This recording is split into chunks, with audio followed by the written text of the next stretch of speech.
Pois é, gente, estamos de volta aqui com o nosso papo delicioso com o professor César de História. E as piruadas de Jorge Portugal, né? Ilustrando um pouco com passagens da nossa literatura do período. Então é a Era Vargas e a literatura brasileira na segunda geração do modernismo. Mas eu quero chamar você agora, abra os olhos, porque a gente vai mostrar uma entrevista especialíssima com um garoto chamado Alê Ribeiro, que criou o blog do Outro Garoto que Lê. Um garoto especialíssimo, gente. Puxa vida, que dá gosto. Olho na tela. Olá, bom dia, professor Portugal. Aqui é o Alê do blog Outro Garoto Lendo. Então, respondendo suas perguntas. O blog Outro Garoto Lendo ele surgiu em 2015. Antes disso, eu já participava de outros blogs literários. Eu tô nesse meio há 9 anos já. E em 2015, durante a Bienal do Livro do Rio de Janeiro, aconteceu uma situação muito engraçada comigo, que entre uma fila de autógrafos e outra, eu ouvi um senhor conversando com sua esposa, eu acredito, onde ele olhou pra mim e disse assim: olha lá, outro garoto lendo, ele não tem nada melhor pra fazer, não? E pra mim aquilo foi muito engraçado, porque a melhor coisa que eu faço nos meus dias é ler. Então, quando eu resolvi criar o meu blog, eu lembrei dessa situação e foi esse o nome, Outro Garoto Lendo, porque tem uma simbologia muito importante pra mim. O gosto pela leitura, pra mim, ele surgiu graças à minha família. Tanto a minha mãe quanto o meu avô, eles sempre incentivaram bastante em mim, no meu irmão, que a gente lesse. Então, minha mãe, quando a gente era menorzinho, colocava a gente na cama pra ler. Ela mandava que a gente escolhesse os livros na livraria, trazia pra casa e lia com a gente. Depois ela pedia pra que a gente lesse o mesmo livro pra ela. Meu avô, ele sempre disse que a coisa mais importante para a pessoa era a leitura. Então, enquanto ele me negava aqueles carros super caros, ele nunca me negava um livro. Então, para mim foi muito importante ter esse incentivo da família, ver os meus parentes, os meus pais, os meus avós sempre lendo, foi muito importante para mim. E hoje, se eu gosto de ler, se eu tenho esse tanto de livro aqui comigo, é graças a eles.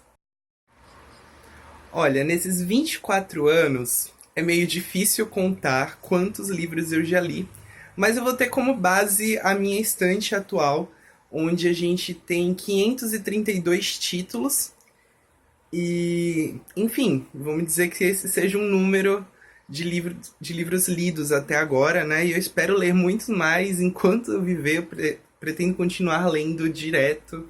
É algo que não cansa, é algo que para mim é muito importante. É o meu momento de tranquilidade, é quando eu tô lendo. É quando eu posso ser eu mesmo em vários mundos diferentes, em várias histórias diferentes.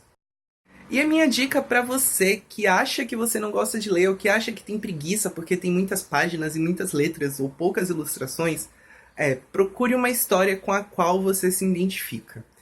Eu inicialmente tinha preguiça quando minha mãe dizia assim: ah, vai lá, vai ler um livro. Eu ficava, poxa, mas não é o livro que eu quero ler. Os livros que o colégio indicava também, aqueles grandes clássicos da literatura na época, pra mim não eram tão atrativos. Mas quando eu encontrei um livro que pra mim foi muito importante, que foram as Crônicas de Nárnia, eu me identifiquei com a história e eu percebi que era aquilo que eu queria ler. Então eu fui atrás de livros do mesmo gênero, eu fui atrás de outras histórias, eu fui atrás da mesma história em outras versões, em quadrinhos, ilustradas. Então eu acho que tudo que falta para você é você encontrar o seu livro. Então no momento que você encontrar aquele livro que você olhe e diga assim: poxa, esse aqui eu quero ler, vai lá e leia. É tudo que você precisa fazer. É isso, muito obrigado, professor Portugal, pelo convite. É um prazer estar aqui conversando com o senhor. E para todo mundo que está conhecendo o blog através daqui, muito obrigado. Passem lá, visitem, conheçam um pouco mais do nosso trabalho. Nosso Instagram é @blog_outro_garoto_lendo. Eu espero vocês com muitas dicas de livros, filmes, séries, tudo pra gente poder continuar conversando, tá bom? Então um beijo no coração de todo mundo, um beijo, professor Portugal, e até mais! Que beleza! Ó, tô aplaudindo de pé. Por que que os outros garotos não pensam nisso também? Não fazem isso também? Deus do céu! Ale, você tem que inspirar essa garotada, essa galera. E aqui a gente volta ao papo. Vargas, o Vargas que volta. Bota o retrato do velho outra vez. Bota no mesmo lugar o retrato do velhinho. Faz a gente trabalhar. Não foi assim? Com certeza. Porque você pega o Império Intermediário, já puxando para você dar uma aula sobre literatura, em 38 é lançado o livro Vidas Secas do Graciliano Ramos. Você falou e eu pensei. E Graciliano Ramos foi prefeito da cidade de Alagoas. Graciliano Quebra-muro. Ramos foi tido como comunista. Ele era comunista. Na época ele foi preso junto com Luiz Carlos Prestes e a mulher Olga Benário. E é quando ele começa a rascunhar o livro Memória do Cárcere. Né? E aí ele deveria permanecer no poder, só que os regimes totalitários haviam caído na Europa. O governo Getúlio é um regime totalitário, Estado Novo. Assim como a política nacionalista de Getúlio não interessava o capitalismo internacional liderado pelos Estados Unidos. Getúlio renuncia em outubro de 1945. Mesmo assim, pasme, o povo sai atrás dele, pedindo que ele ficasse, um movimento chamado queremismo. O queremismo. Porque a frase de ordem é queremos Vargas.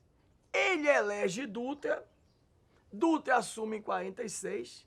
Em 47 o mundo vive o quê? A bipolaridade, a Guerra Fria. E o Brasil faz a opção pelos Estados Unidos. Passa a perseguir quem? O Partido Comunista. O Partido Comunista, que havia entrado na legalidade em 46, entra na clandestinidade em 48.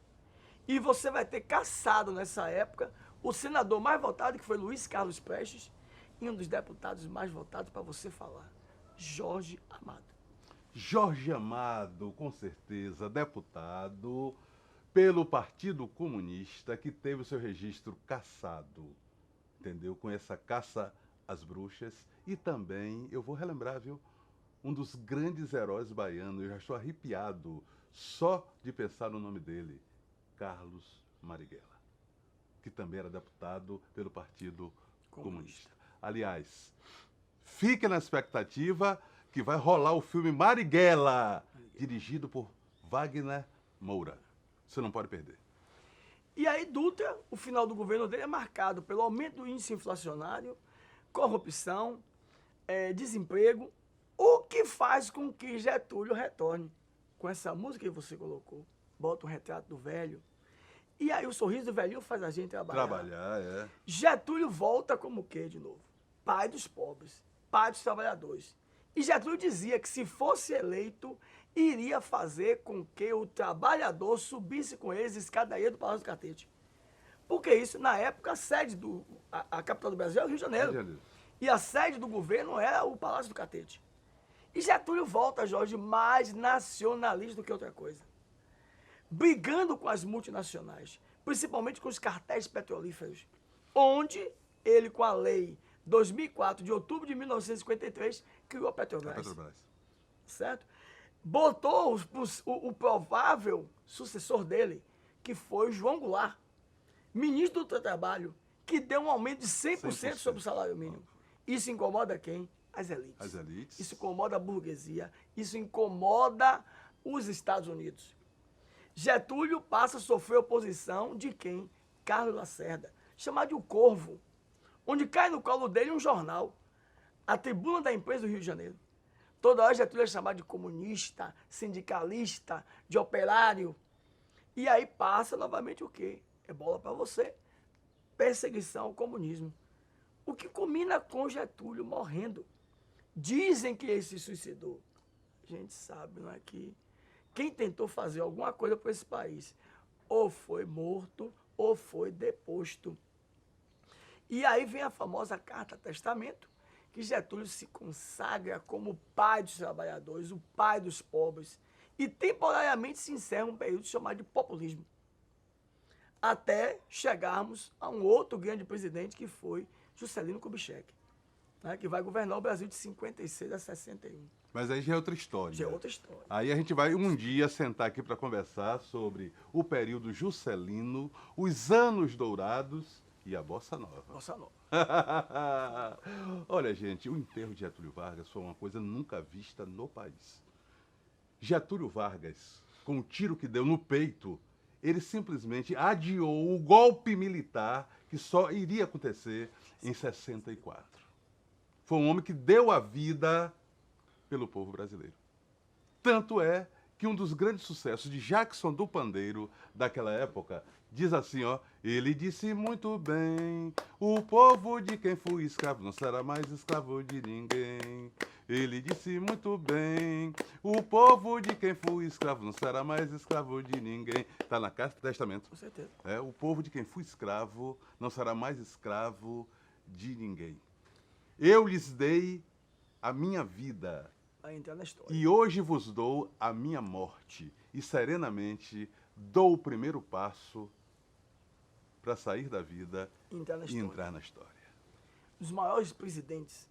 Para mim é o estadista, entendeu? Olha que eu amo Lula. Lula é o presidente mais popular do país, sem dúvida nenhuma. Até porque o Brasil tem 207 milhões, não tem menos. Mas o estadista do Brasil é Getúlio Vargas. Foi ele que lançou as bases, entendeu? Para esse Brasil de hoje que está sendo desmontado, entendeu? Pelos governantes atuais. Inclusive, algumas coisas são importantes sobre Getúlio. Getúlio é importante política e economicamente. Politicamente, ele tira as oligarquias do poder, São Paulo, Minas. Economicamente, o Brasil deixa de ser um país agroexportador para se tornar um país industrializado. Olha bem, e São Paulo deveria amar Getúlio Vargas. Eu posso dizer uma coisa? Pode. O único lugar do país que não tem uma avenida Getúlio Vargas é em São Paulo. Os paulistas detestam Vargas e a memória dele. Brizola perdeu a eleição de 89 em São Paulo. 12 mil votos faltaram para ele ir para o segundo turno. E aí foi Lula, que não estava no ponto ainda com Collor, e foi facílimo, né? Traçar Lula e colocar Collor no poder. Então, Getúlio ele é muito responsável por esse processo de industrialização do Brasil. Que nós tivemos antes 2 surtos de industrialização. A Era Mauá no segundo reinado e, na época, o governo de Venceslau Braz por conta da Primeira Guerra Mundial.